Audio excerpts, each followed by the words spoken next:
You were in Glasgow with the Prime Minister. He made that commitment to net zero. But the politics rumble on here. He faces challenges in central Queensland, where Georgia reported from the likes of Hanson, Palmer, Newman.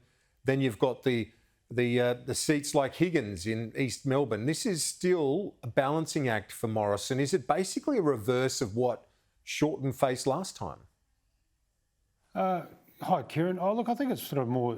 I think both sides face these pressures, and the report you just showed is the other end of the spectrum. You know, we've focused a lot in the last week or few weeks or so on the pressures to do more on climate change on the coalition, but you can see the countervailing forces that fellow, you know, has sort of been expressly grateful that there'll be no regulation. So you can see, you know, why the Prime Minister sort of tiptoes on that thing. But you know, Labor hasn't sort of put its policy out yet, Kieran, but you will find it has to balance those same competing pressures. I mean, it needs to hold the seats it has, but it also needs to win some of those seats in Queensland. Possibly where your footage was just shot. Both sides need to talk to both ends of this policy, and probably in the end hope the middle carries them through. So it's not a challenge that Labor's unaware of, and they're having their own internal debate at the moment over how hard they go, and do they need to go as hard given they're in opposition? You know, do they need to? You know, they've lost 2 elections on this. Are they going to risk a third? It's a call they have to make. Indeed, it remains up for grabs, doesn't it? Because we don't know. They said they want Glasgow to be held, and then they want to see the modelling. But the day of reckoning's coming. I mean, they've got to set a more ambitious target, you would think, but they've got a bit more cover this time with the BCA committing to, you know, saying there should be 46 to 50%. You've got the New South Wales coalition government. But just because there's cover doesn't mean they don't cop a bit of flack in Queensland in some of those seats that they want to win. No. Yeah, look, I think what gives Labor a bit of cover this time is, I think the population, the mood has moved more towards having to do something. I think the awareness amongst the electorate is, you know, it's been going one way for a long time, and you can only see the way the coalition's had to, you know, really confront this and deal with it now. You know, they've essentially lost the fight, you know, that they fought a long time ago under Tony Abbott. So the politics and the economics is moving one way, but the question we don't know, Kieran, has it moved sufficiently to, you know, swing an election in favour of a pro-climate change major party? And that's the decision Labor has to make.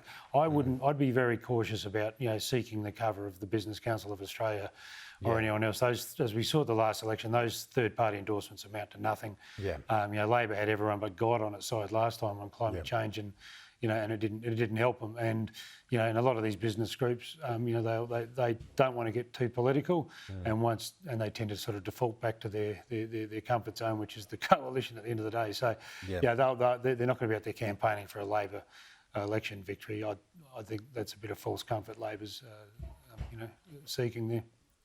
Interesting scenario at the moment. Matt Keane, the New South Wales Treasurer, Liberal Treasurer, he told me yesterday on this show that he had signed already the COP declaration for zero emission vehicles by 2040. I asked Simon Birmingham, will they allow that through? He says there's a process in place in relation to states and territories making international agreements now. That process involves working through DFAT, and I'm sure they'll go through that properly. Certainly no yes to that answer. I wonder whether they will let it through. Well, I'd be surprised if they didn't, because it'd be sort of fairly mean-spirited and counterproductive. But at the same time, there's no way the coalition would do that itself as a national policy, because the Prime Minister's new shtick, you know, the can-do capitalism, is about doing nothing to mandate anything. And you know, he's trying to make that's a lot more than about climate change. That's a whole point of differentiation. He's trying to paint Labor as this party which brings in, you know, sort of triggers and mandates and things to affect behaviour, and you know, and he's conflating that with the way the premiers have driven us all mad for the last year and a half with telling us everything we can do to live our lives. So there's no, you know, it's sort of a fairly big spread he's laying out there, but there's no way the federal government would do it directly. But I'd be surprised. I mean, New South Wales government is showing that a coalition can do these things and be popular for doing it. It's not going to kill the place if you do it, but I think it'd be more trouble than it's worth to actually try and stymie something like that. They'd be picking a fairly powerful enemy to fight in the run-up to an election. It sure would. You got the jobs numbers today, not great in the context as well of a government that will be running front and centre on the economy, won't they?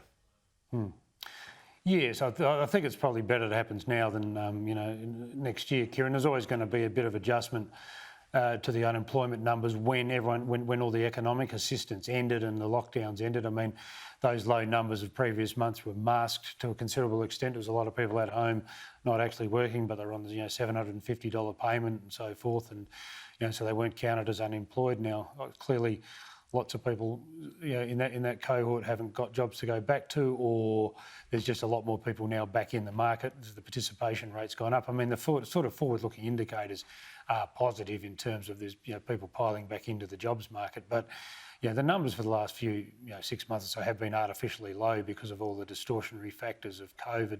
Yeah. And the other thing we haven't had too, we haven't had migration. So that's also kept the number down, because there's been fewer people looking for more work. But, as the borders open up now, as the Prime Minister said yesterday, we're going to have skilled migrants coming in by Christmas. That will also soften the unemployment number. So it's, I think it's back at a more realistic level than, which is, it's 5.2, but it's where it was before the pandemic struck. So it's not too shabby. Phil Coorey, great to chat. Thanks.